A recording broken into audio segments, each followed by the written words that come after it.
I'm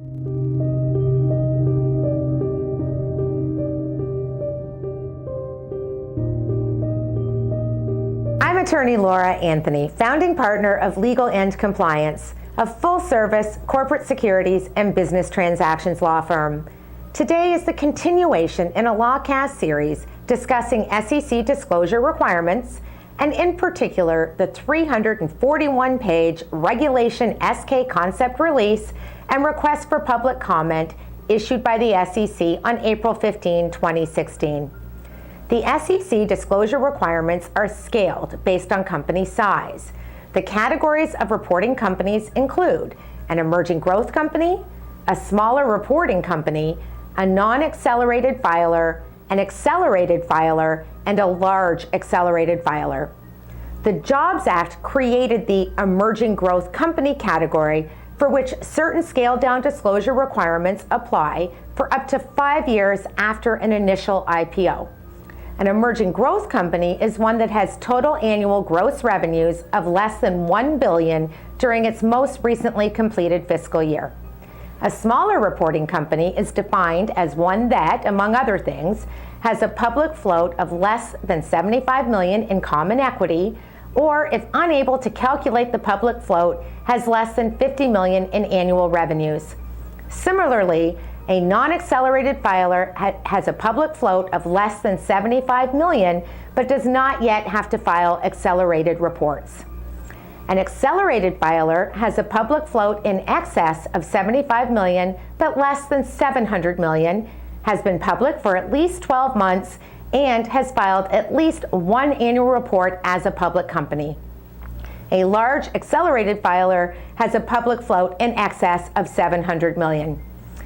In addition to scaled disclosure requirements in terms of the amount of disclosure, the scaled disclosure requirements also pertain to the time of filing.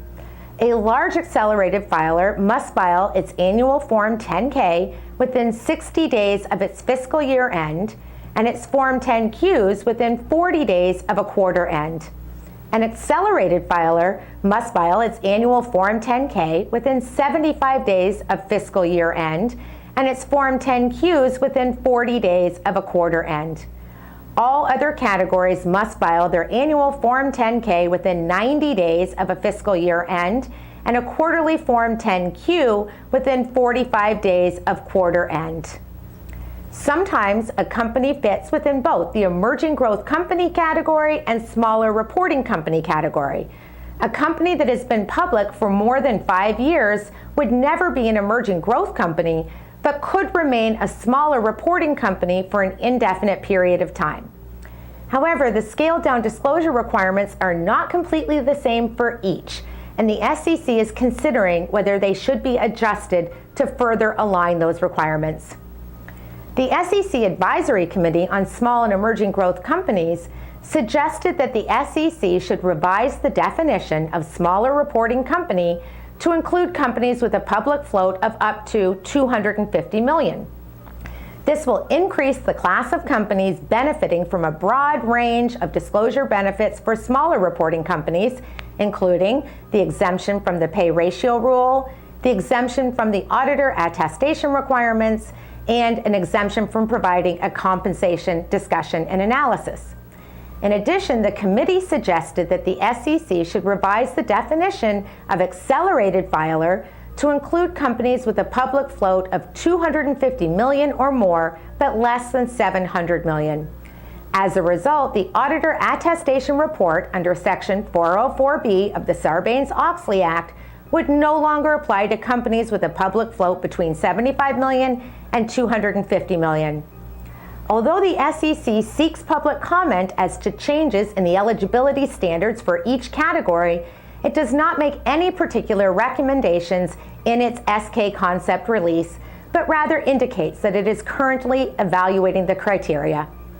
I'm securities attorney LAnthony, founding partner of Legal and Compliance and producer of Lawcast.